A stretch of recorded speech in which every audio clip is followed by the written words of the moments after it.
I believe Daryl. I see Daryl. I see Daryl in here. Hold on.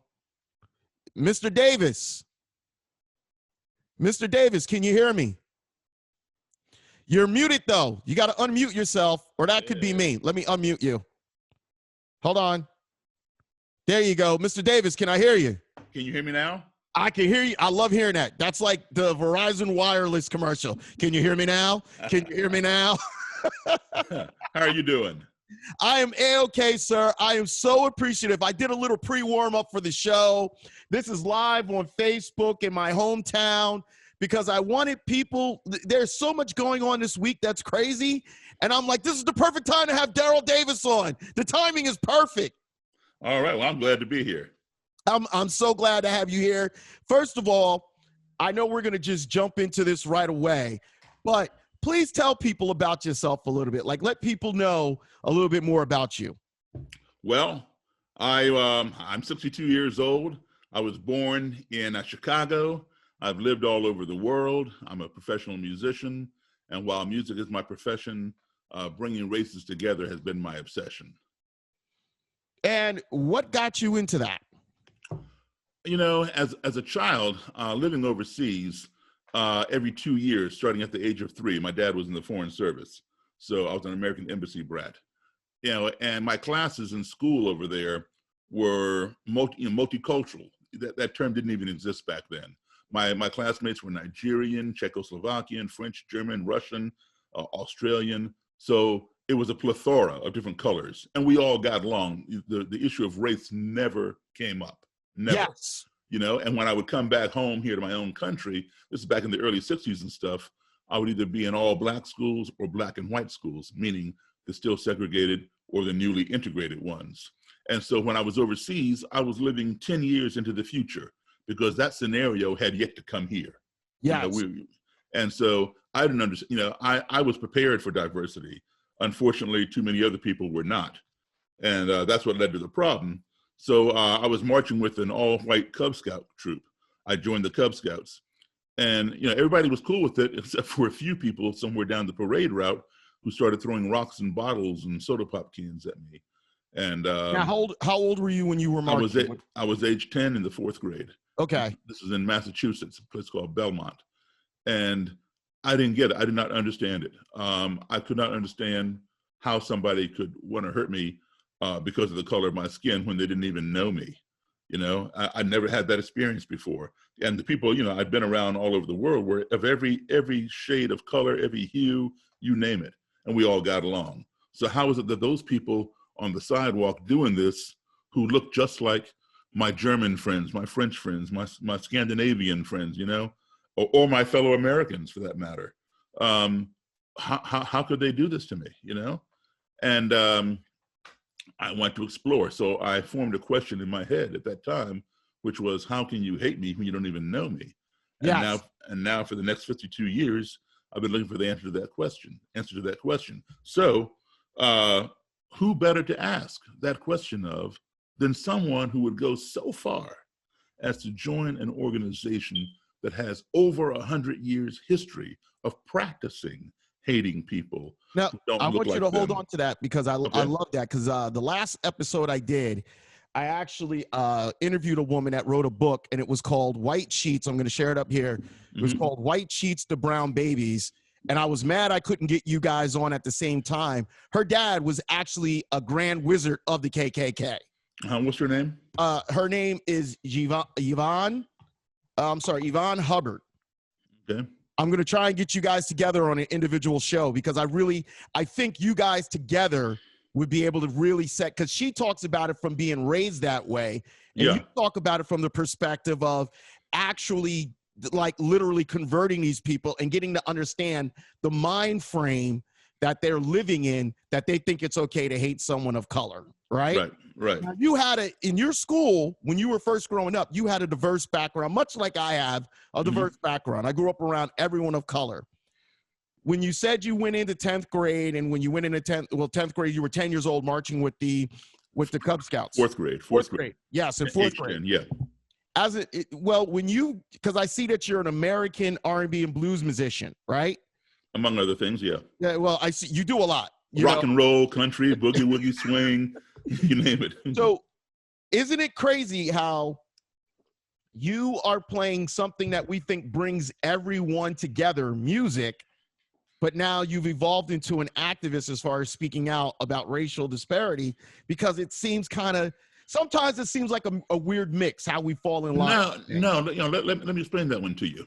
It was actually music that brought the first Klansman that I had a friendly encounter with. Okay. To me. I was playing country music, and the guy compared my playing to Jerry Lee Lewis, and he said he'd never heard a black man play piano like that. Well, that's where Jerry Lee Lewis got his style from black blues and boogie woogie piano players, you know. And with Elvis. Same thing with Elvis. Okay, you know, there would not be an Elvis without a Chuck Berry.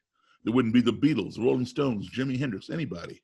All right, so you know he was uneducated in that area. But you know, music is a harmonizer. It brings people together, you know. And so that, you know, there's that example. But even the Klan loves music. Nazis love music. All kinds of music. All right. So as a band leader, it's my job to bring harmony between the voices on my stage, whether they're the instrument voices, the saxophone, piano, bass, drums, guitar, whatever, or the vocalist voices. I want harmony. The only time I ever want dissonance is if I intentionally inject it in there into the music for effect. Because if dissonance just happens randomly, it's because somebody hit a bad note or sang out of tune or something. Yes. All right. So on stage, I'm all about bringing the music together in harmony. So when I step off the stage, I want to see the same thing in my society. Yes. It's not that far a reach. As a person that dives into doing comedy, I love the fact that I get to talk about our differences and how our differences are actually funny, because they're not only based off of stereotypes, and we could find ways to demean each other, but we could find ways to laugh at them. Like one of the new jokes I'm working on is how when I go to barbecue for the first time with some of my white friends, I don't even look at the chicken. Like I refuse to look at the table I'm like, no, I won't look at the chicken, even though. Especially if it's fried. Yes, if it's fried chicken, it's like, I will not look at that chicken, no. But everyone loves fried chicken. They did an article the other day asking inmates if they could have their last meal, what would it be, right? Fried chicken was like 95%. White, black, Spanish. Everyone loves fried chicken. You know what I mean? It's just one of those things that brings us all together. Kentucky Fried Chicken, Popeye's chicken. Right. Every Chick-fil-A, which I still think that they put a little something special in Chick-fil-A because the lines are around the corner. who wants that? I'm surprised you said Kentucky Fried Chicken, because of course I know the name Kentucky Fried Chicken, but a lot of young people have never heard that before. All they know is KFC, and they don't even know what it stands for. Oh, listen. My parents, God bless their soul. When I was born, my dad respectively was 39, and my mom was 35, like around 34, 35. My connection with a lot of things is very old school because of the age difference. So I pronounce things sometimes based off of my parents would say the right name. Like I took my aunt on for Thanksgiving dinner. I went with my aunt to my uncle's, and we passed this oil refinery. And she goes, "Ooh, ain't that the old Standard Oil?" And I just looked at her. I said, "Standard Oil? You mean Exxon?" She goes, "No, it's Standard Oil, baby. It's Standard Oil." Yeah, so that's what I know. And I don't want to get too far off track because there's so much to cover, and I want to jump into one side and then jump into another side and really kind of dig into this. I read the story in the Atlantic where you basically, or the Guardian. It was the Guardian where you basically, like you said, you went to Klan rallies. I still do. What made you go to Klan rallies? Like what thought process went through your head that you said, I'm going to go to a Klan rally? Okay. I was writing a book, and now I'm writing my second book. But anyway, you know, I'm writing a book on the Klan. I interviewed all these people, Klan leaders and members. Now, you know, if you're going to write a book on football, that's fine. You know, you interview some players and stuff, but don't you think you ought to go to a game? Yeah. Well, there you go. So you were like, now I'm going to dive, and you didn't fear for your life, or? No. I mean, I've had threats, I've had fights and things like that, but no, I mean, when you're dealing with people like that, there's a potential for violence and trouble. But I go in there prepared mentally for that. So when you went in, did you have security with you? No, I went by myself. So you walked in prepared to fight. You mentally were prepared. I might have to fight my way out. Yeah. I could lose my life. Possible. But you still walked in and I still said, do it. I'm going to be here and hear their stories. Yes. So there are two kinds of rallies. Yes. There are public rallies, and like in a public park, they rent the park or get a permit for the park. And then they have private rallies, which is on, one of their members' private property. Guy might own a farm, something like that. Now, you cannot go to a private rally unless you are invited. And okay. I've been to both, private and public, because, a leader, a grand dragon, an imperial wizard invited me, because I'd interviewed him and said, hey, I want to see what goes on behind the scenes. If you're invited by a leader, you are protected. Okay. Nobody will go against the leader. Okay. So there is this sort of fall in line. The leaders got this. Whether they like you there or not, they will not go against the leader. Okay. And what I found fascinating was the fact that you converted a grand wizard, like a guy that was like at the top of the chain. Several of them. Several. Now I don't like to use the word converted. I was the impetus for over 200 white supremacists, some Klan, some neo-Nazi. Over 200? Yes. Oh my God. I've been doing this for 36 years. Okay. Okay, so I am the impetus for them. I prefer to say that they convert themselves. I know the media like to say, Black musician converts, blah, blah, blah, number of Klansmen. But what I do is I talk with them. I have conversations. I give them reason to think. I don't tell them what to think. I tell them how to think. And they process that. Some will never change, okay? They'll go to their grave being hateful, violent, and racist. But those who think about it decide, I've been wrong. I need to change my direction. And so they convert themselves. I'm just the impetus for it. What's your opening to get them? Because what I loved about your story with the one grand wizard was that you said when he showed up at first, he had his security guy there. Yeah. Mm-hmm. And the security guy was like basically armed. Say anything, but he was just staring you down and like lurking over and making sure, like at the end of the day, you don't do anything to him. But that's his job. Yes. You created a conversation with this man so much that eventually he was coming over for dinner and telling his security guard to leave. Exactly. Like not show up with him. Exactly.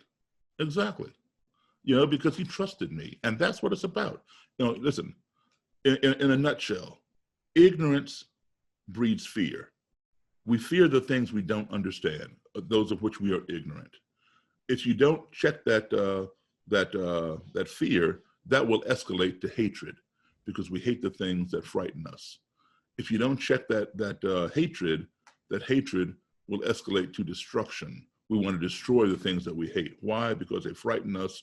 And at the end of the day, they may have been harmless and we were simply ignorant. All right. We saw that whole chain unfold 3 years ago, last month, in a city called Charlottesville, Virginia. Yes. Okay. Where on that day, August 12th, 2017, at that rally, there was a lot of ignorance.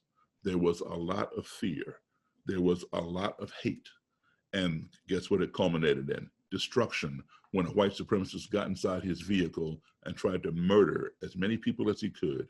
He succeeded in injuring 20 people and murdering one young lady named Heather Heyer by driving his car full force into the crowd of counter-protesters. So ignorance breeds fear, fear breeds hatred, hatred breeds destruction. But the good thing is this, we can fix that problem, but we've been going about it the wrong way. We're starting at the top of the ladder. With destruction. Forget about the destruction. That's a symptom.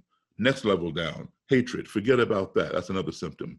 Forget about the fear. Another level down. That's another symptom. Go to the source. The source is ignorance. If you cure ignorance, then there's nothing to fear, because we only fear what we don't know. I love that you said that, and not to interrupt you, but I find that it is ignorance. And the thing is, and excuse what I'm about to say, but my moniker is Mr. Direct. I keep it real talk, real funky all the time.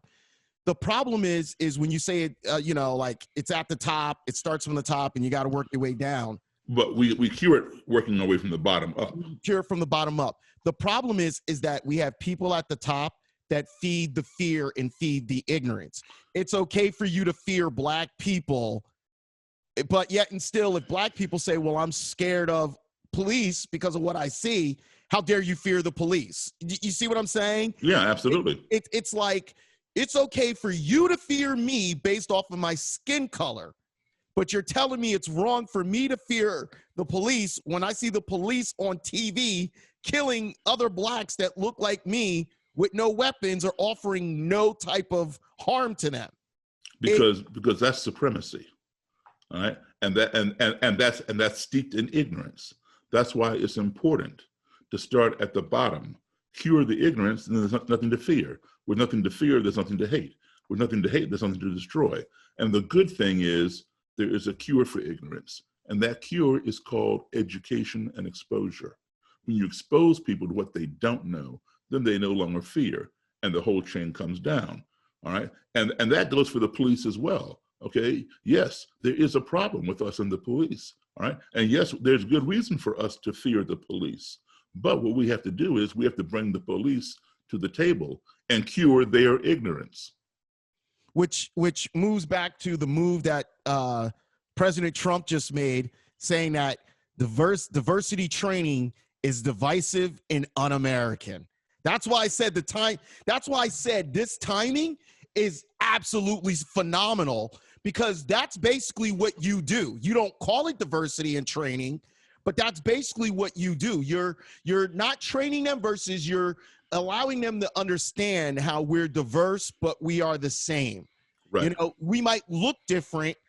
I don't have kids, but I want my friends' kids to grow up in a safe space. Absolutely. I don't, you know, I might not do the same thing you do, but I want to save money and retire and know that my life, when I die, I left an impact in the world for someone. It's the same thing.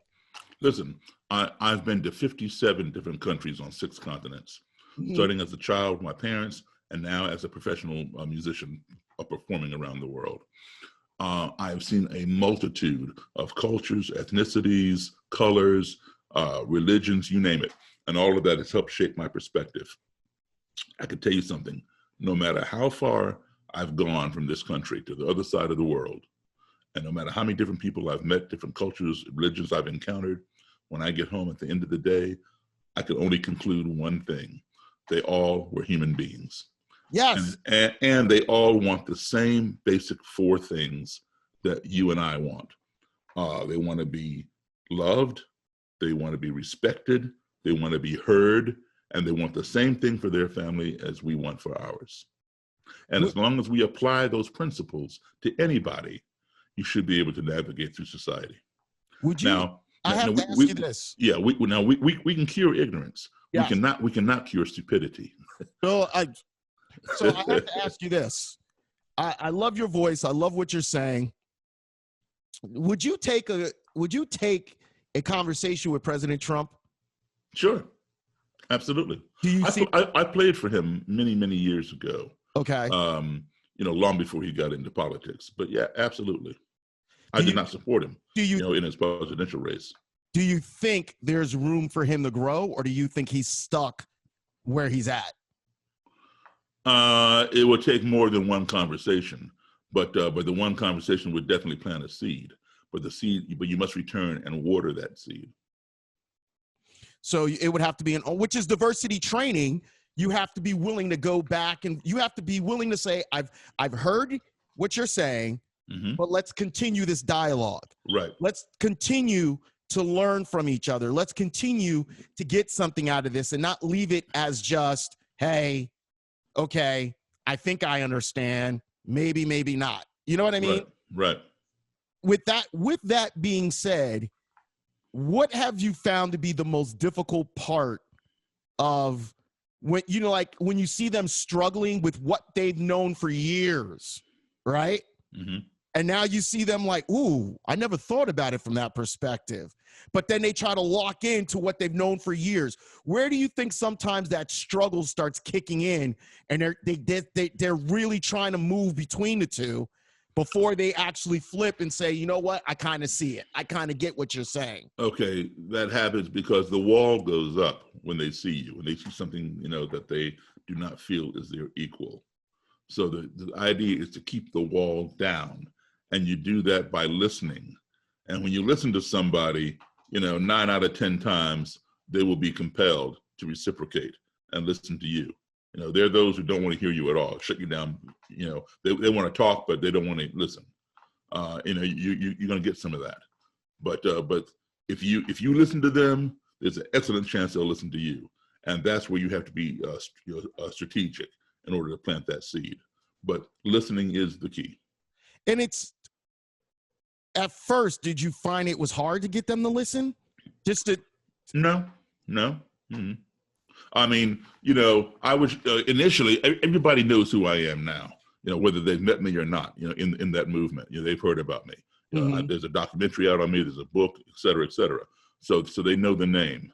But in the beginning, when they didn't know, I would not let them know that I was Black when we met for the interview. My secretary would call them. And sometimes they'd invite me over to the house, you know, and I'd be over there knocking on the door. You were pulling the Black Klansman? In person. He did it by sending some white guy. I did it in person. Okay. Well, yeah, he sent the white guy, but he created the phone calls. So he was actually having the conversations. Right.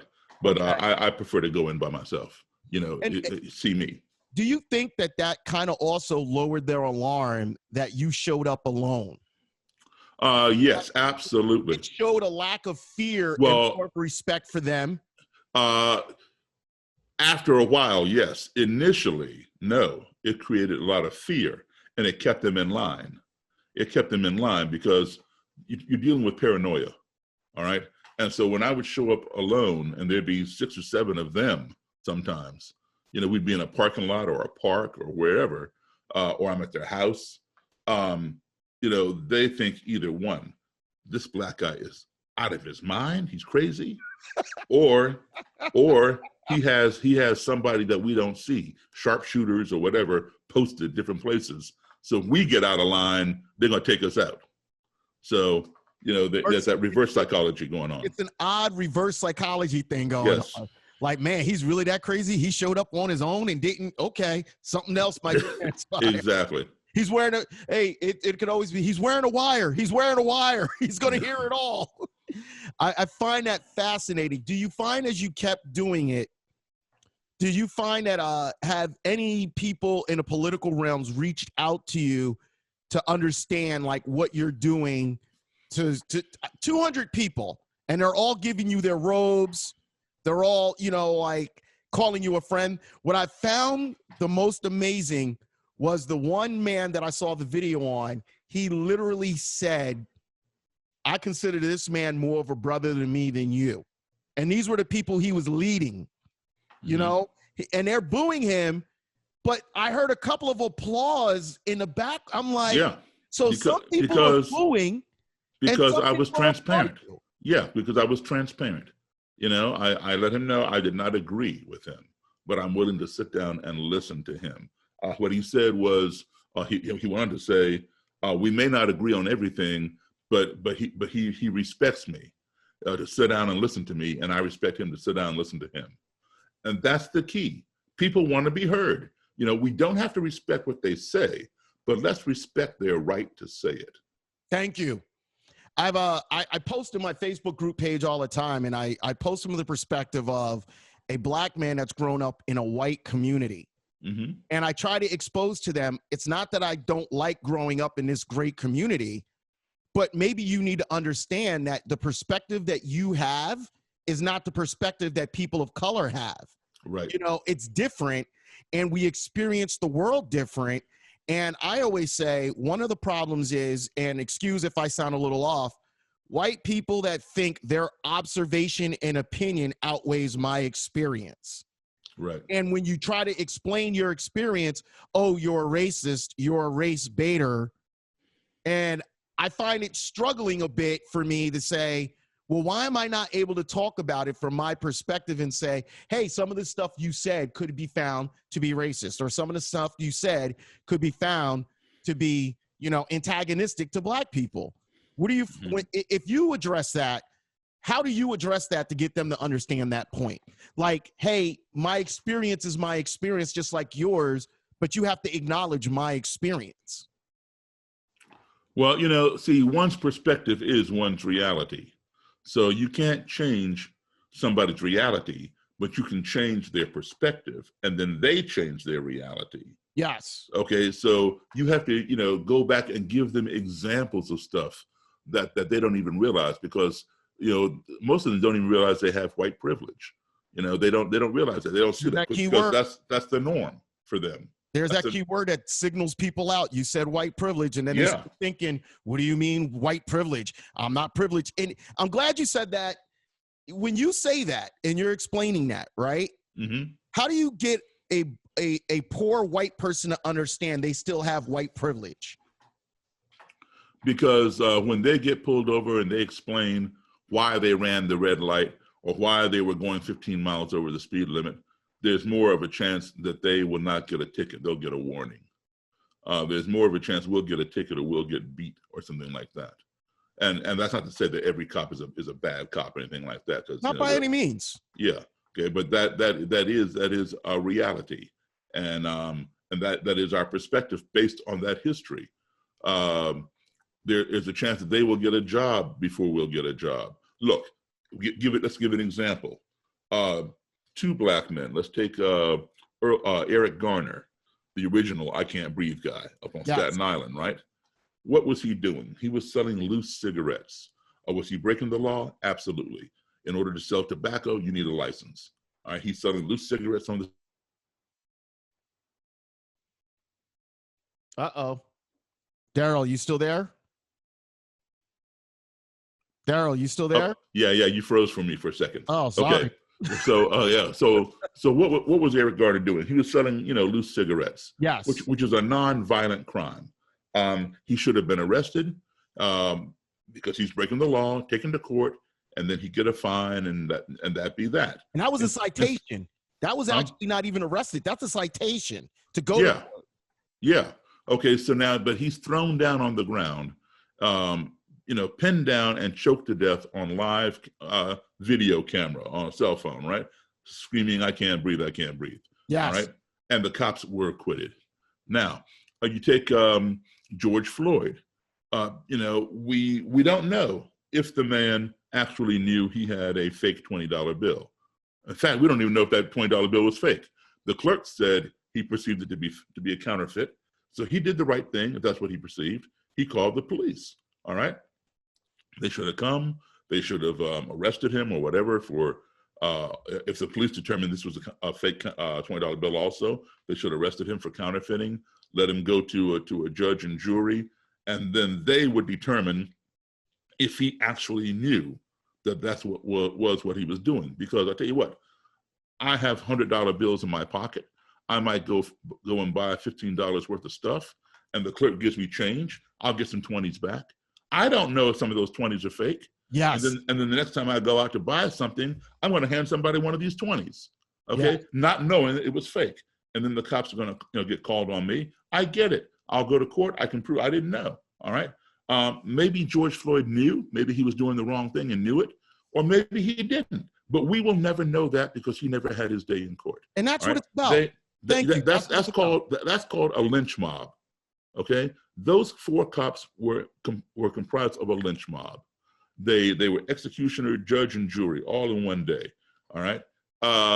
So that is our experience. Black men get to go to their grave. White men either get to go home or go to jail. Some get to go to jail via Burger King, like Dylan Roof. Yeah. Okay. Yeah. So that's one of the examples you tell your friends who don't know about white privilege. I love the fact that you gave those examples. There's so much data out there that during the day in majority white areas, they will pull over more people of color than they will white people in a majority white area. And as the day gets towards the night, that drops.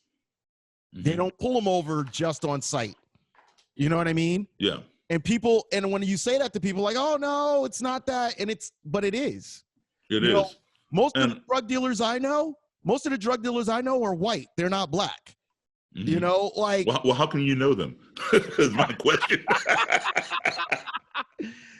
We could talk about that at another time. I'm just gonna say,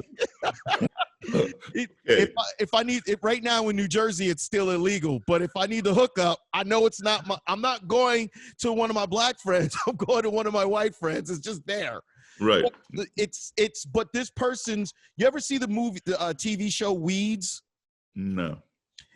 She was a woman that was married. The husband died. She started selling marijuana, like weed, as a way to make money to supplement her income. Right. And part of that, which became, after 3 seasons, it was ridiculous. And so we're not going to go all into that.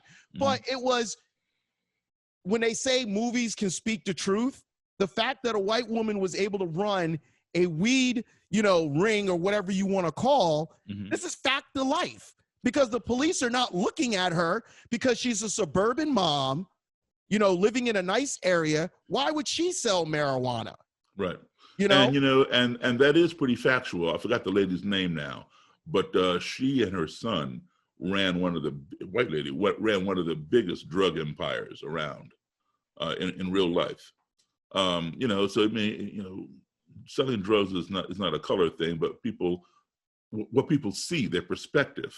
All right, the ones who are getting busted on the streets are usually black people. Those are the foot soldiers.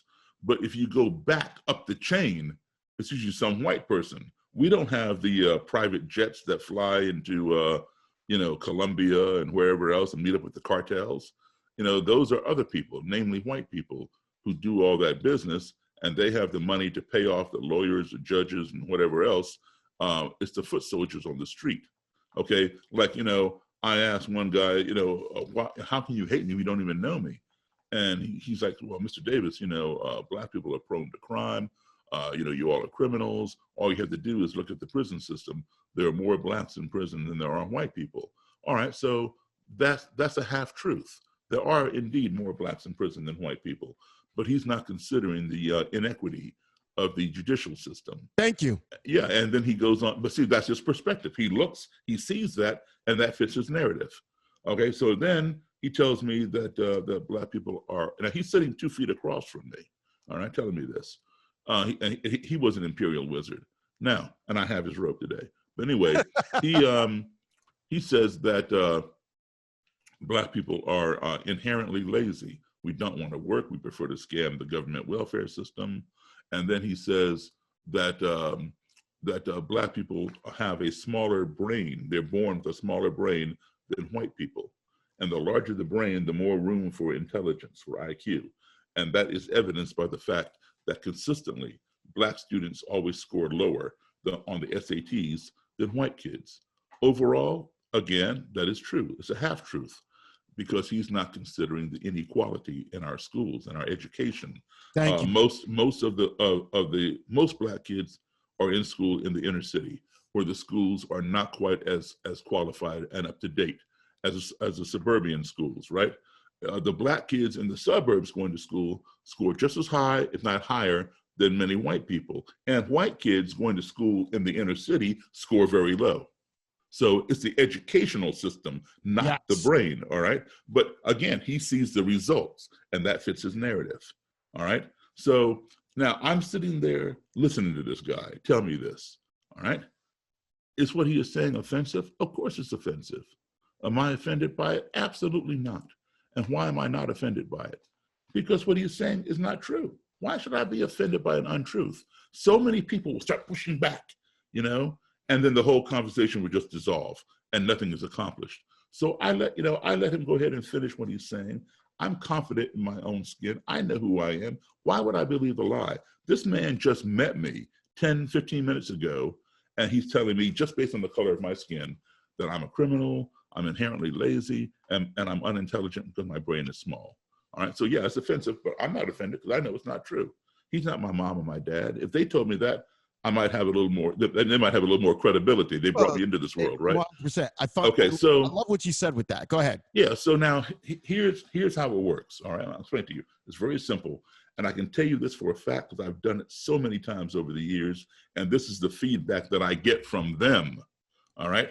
So when they first walk into the room and they see me, I'm the object of their dislike. So that wall is up. I want to plant a seed. I cannot plant the seed if the wall is up. The seed hits the wall and bounces back on my side. So by listening to them, that wall starts coming down. And then they're thrown off their game because we've gone for more than 45 seconds without pushback. Most people would say, "You calling me a criminal?" Bam, or some verbal pushback. Yes. Right? So now they're thrown off their game. They've never talked to the object of their hate for that length of time, and the person's listening to them without pushing back. So that wall comes down, right? Now, they feel when the wall is down at that point, because I've given them that respect, they want love, they want respect, they want to be heard, they want the same thing for your family, for their family as you want for yours, all right? I've given them the respect, I've given them the opportunity to be heard. So now the wall is down. So now they feel compelled to reciprocate and allow me to present, my rebuttal or my platform. Now, I could go on the attack, on the offense, and I would be within my right because they attacked me and what they said was not true. I could say, "No, you're the criminal. You're the one hanging black men from trees and dragging them behind pickup trucks and walking into their churches and shooting them or blowing them up," all that kind of stuff. I could say all that kind of stuff, but that would be bringing the wall back up, right? So what I say is, listen, I don't have a criminal record.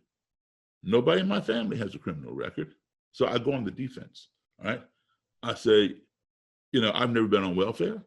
Nobody in my family's been on welfare. Now, I've never measured my brain size, but I'm sure it's the same size as anybody else's. And as far as the SATs go, guess what? My SAT scores were high enough to get me into Howard University, where I got a bachelor's degree. And my parents both had master's degrees. My dad was working on a PhD. So now I'm not attacking them. I'm simply defending myself. So they're hearing that because the wall is down. So therefore the seed is being planted. I could tell them, "Look, I got more education in my little fingernail than you and your whole clan put together." And that would be true. I've been all around the world 3 times. They haven't even been out of the neighborhood. Okay. But I'm not going to throw that in their face and attack them. Do you find that's a problem? I love that you said that, not to interrupt. Do you find that that's part of the problem, is that people are locked in their bubbles and they never see anything outside of that bubble? Right. And because we try to ram the outside into their bubble while the wall is up, okay? We try to do it in an attacking way instead of letting the bubble open up a little bit, and we do it from this side. And then because when the wall is down, they're hearing. Yes. When the wall is up, they're like this, okay? And I can tell you this for a fact, because here's what happens. They tell me, months later or years later, whenever they renounce, all right? Because I asked them. They go home, just like, you're going to go home today at the end of the day, and you're going to review everything you did today in your mind, talking to me, talking to whoever else you talk to, all right?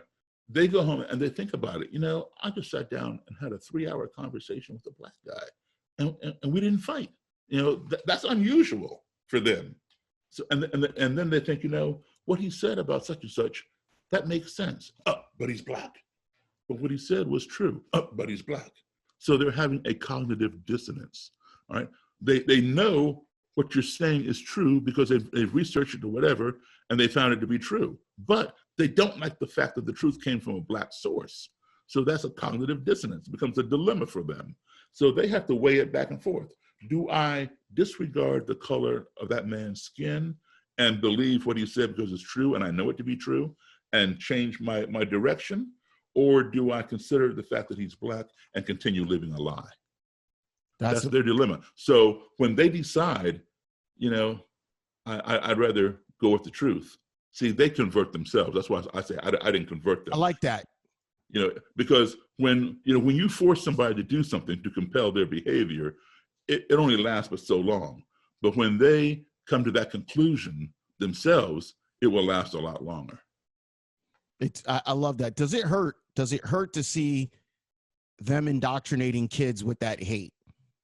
When you see it, Yes. does it really just grab you like, Absolutely. I cannot believe that they're just doing this to kids? Yeah, just the same way, you see somebody in a neighborhood that the father's in jail for drugs, the mom's prostituting or whatever she's doing, and the kids are joining a gang at the age of 12, and you look at that and that kid will probably not make it to 21. He'll either be in jail or in the grave. And that because you've lived a lot longer and you've seen the pattern, and so it saddens you. So you figure, how do I get through to these people? You really can't get through to the mom because that's the only life she knows. That's the only life anybody in the neighborhood knows. But then there's somebody, maybe even within that family of 5 kids, they all are raised by the same mom and maybe multiple dads, and or their grandma or whatever. Yes. And they all live in the same neighborhood around all this stuff, but yet one of them somehow becomes a doctor or a lawyer. How does that happen? What does that one kid have that his or her siblings did not have? That's what we need to tap into. Figure that out. I think that's a huge thing that you're saying, because it usually is in most of the family. It's growing up in my town. I say one of the shocks for my life was watching people that I went to school with say some of the most horrific things about Black people. And these are people that we played with, we partied with, we socialized with. And then when you bring it to their attention, they literally are like, what did I say that is wrong? Yeah. And it's like, but there's 12 different people in your family and you're the one saying this asinine thing. And I'm just going to the reverse side of that. So I see what you're saying. All of them are on, going to be broken and say, hey, this isn't working out. But what is it about that one that just knows to go off to the left, good or bad? Right. What is it that kind of grabs them and says, hey, this isn't the lifestyle for me? So we got to figure out, did they read a certain book? Did they see a certain show? Did they meet somebody that had an impact on them? Or were they just simply born with a different wiring in the brain? We got to figure that out. And then learn how to apply it to everybody in that family. What I found is, I was reading an article a couple of years ago, and it said that only 10% of people will be better than what they know.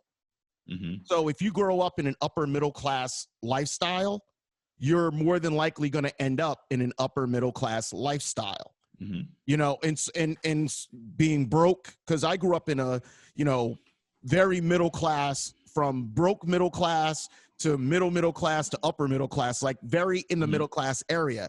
And I find that a lot of people seem to think that some people want to take something away from them by just saying equality. Yeah. And maybe it's not equality, maybe it's equity. People argue, is it equity or is it equality? Right. Like, which one is it that we're looking for? And I just say, I'm not looking for anything except for, when I go do a job, I want to be known as the guy that did the job, not as the Black guy that did the job. Right. Right. Exactly. And here's the thing, if like let's say you come into work one day and one of your coworkers is running late, and he or she shows up and explains that why they're running late. There was a fender bender up in front, and 2 guys got out and got into it, and they were beating each other up in the middle of the street, until the police came and separated them.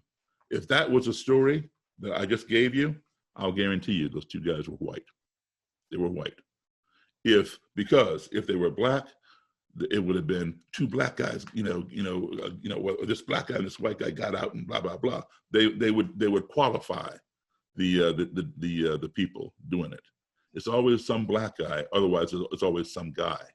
Some guy is white. Yes. Some Black guy is obviously Black. And it's amazing because another one of the jokes I tell, because the way I tap into my friends, and I tell people this all the time, the reason why I do jokes is because it was the only way to disarm white people from hating me. You know what I mean? If I was the jokester, because I grew up with a very serious father that was, from the South, very like, get your education. And I kind of wasn't into the education, but I try to tell people I had to learn to disarm white people by being the funny guy. You know what I mean?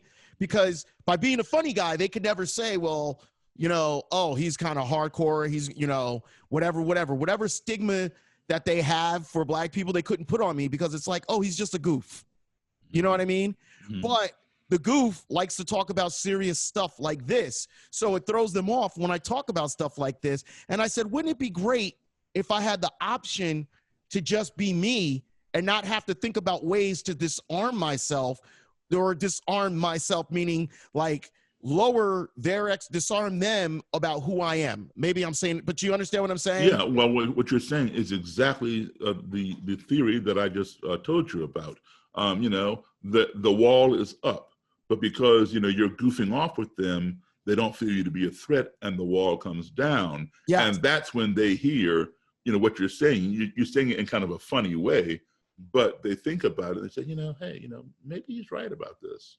You know, because, you know, you're talking political or whatever, and they're hearing you because you don't pose a threat. Their fear level is down. All right. But then when they get home, that's when they, you know, they think about it, process it, and they begin having that cognitive dissonance. And then at a certain point, it's like in your mind, you're like, I had to go through telling jokes just to get you to listen to me. But why couldn't you listen to me in a serious conversation? And because I think we solve more from being able to say, let's get a beer. I used to do a show called Beer and Politics. Why can't we just grab a beer and shoot, excuse my French, shoot the shit? Right. Like, how many times have you gone to a bar with someone and you had probably the greatest conversation with a stranger? And by the way, the word shit in French is merde. Maynard? Merde, M-E-R-D-E, like. Merde. Okay, I'm gonna have to start saying that. So when you say, excuse my French, then you know. Where do you think we are at today in regard, like, let me say it this way. Where do you think we are today in relations to race relations, and how much do you think we can blame the man at the top seat? Okay, let me tell you where we are today. We are at a fantastic place. This is one of the best things that's ever happened. Okay, things could have been handled, you know, a little bit better, as always, you know. But we are turning a page right now, and you know, we turned pages in the '60s with Martin Luther King. We turned pages a few years ago with Barack Obama, and now we're turning a page. And this is a big page, because there have always been white people who have participated in our civil rights, starting with, let's say, Rosa Parks, 1955, and on through, you know, the Montgomery bus boycott, on through the '60s with Dr. King. There have always been white people who've, you know, sided with us and participated, but never before have we seen this many white people joining our cause. And that is a game changer. That is a game changer. Let's look at the data. Let's look at it, you know, scientifically or whatever. Yes. Let me address Donald Trump. I'll address him in a second. All right. It was not black people who put Barack Obama in office. Nope.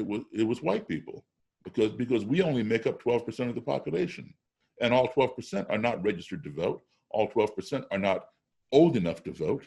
All right. But even if all 12%, including babies, could vote, that would not have been enough. We still needed a good percentage of white people to get on board. 20 years ago, Barack Obama never could have done it, even though he would be the same man mentally or whatever else. Yes. They were not of the attitude to vote for a black man. By 2008, there were enough of them who figured, you know what, I like that man's policies. He's got my vote, check, you know? So it was that mass of white people joining in with us, that collective, that put Barack Obama in office. All right. In the past, we've been saying the same thing. We want equal treatment. No justice, no peace. Enough is enough.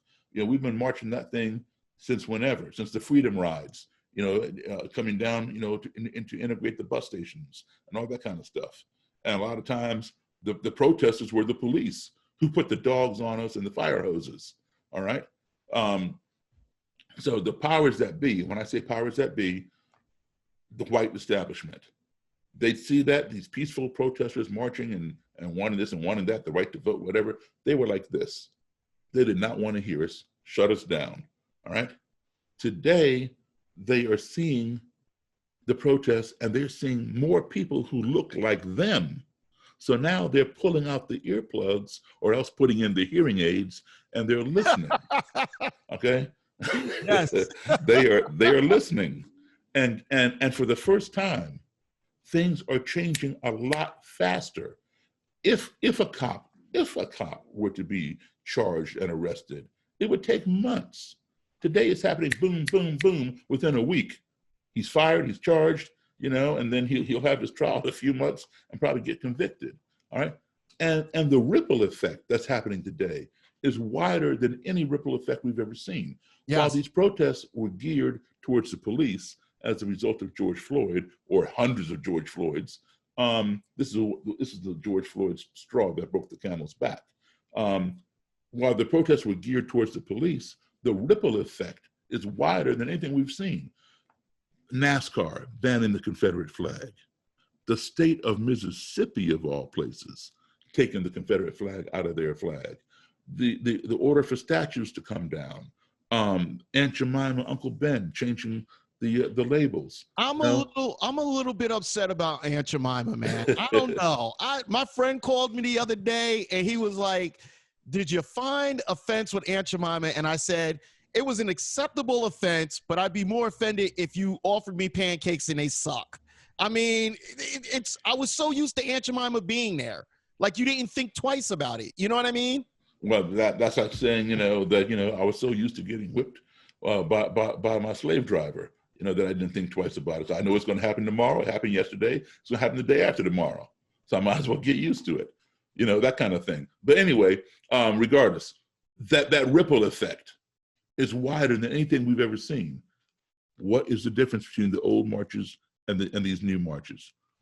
The amount of white people there involved, that collective voice again. Taking the lead. That same collective voice that put Barack Obama in office. Now, I will say this.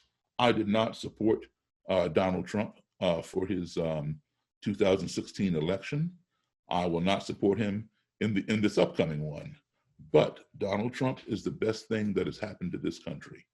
Not in any intelligent design of his own, all right, but just because of his racism and his narcissism and all this stuff, he has pulled the shade back. He's pulled the sheet back, if you will. And so now everybody has to face something that they didn't want to talk about. Our skeleton in our closet, the closet door is now being opened. And in the past, we've never had these talks about racism. As a result of Donald Trump, we have the Me Too movement. Because of his abuse of women, we're having more discussions on race, all this kind of stuff. All these things needed to happen years ago. Right? So he's not to blame for racism. Neither is Obama, neither is Bush or Clinton or any of those people. But it's us who have refused. Can I say this? To address it. Absolutely. The reason why racism was dead for so many years and people didn't want to talk about it. If you're born anytime after 1965, our country was so beat up over civil rights, Vietnam War, and every other, hippie movement and stuff of that nature. Whoever was raising a family at that point said, I'm going to get a house in the suburbs or wherever I can, and I'm just going to tell my kids to just shut up and get a job. Mm-hmm. Did we still have activists? Yes, but it was, don't be an activist. Shut up and get a job. No one likes an activist. No one likes the person that's stirring the pot. But these issues were boiling underneath the whole entire time. Mm-hmm. And we had gotten so, like you said, it was accepted offense. Like I said, Aunt Jemima was an accepted offense. Mm-hmm. People spoke about it, but if you weren't in that circle of people, you didn't know about it, right? Mm-hmm. So when we accepted these offenses, like, it sounds weird, but when people tell me I speak well, and I'm like, yeah. Oh, you're bright and articulate. oh, the best is I had a woman I was dating that said, well, you're not one of those black people. Yeah, I hear that. And I looked at her and I go, do you realize you're dating a black guy? Well, you're not one of them. And I'm like, but I'm still black. But my point is we accepted it.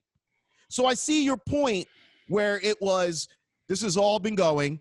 And I also say this, we elected Archie Bunker into the office because most of us, because you and I are in about, I don't look it, but you and I are probably in the same age group. I'm 62. I'm 62. Okay, so thank you for thinking I'm 48. But my point is, we all knew Archie Bunker growing up. Right. And we still do it. We still know him. The thing was, he was our friend's father, our friend's uncle, our friend's cousin, and we accepted him like, yo, he's an idiot. What do we care? Now that idiot has become the president, and we see it on full display, so it is forcing us to have these conversations. Here we are, how many years later from the last episode of All in a Family?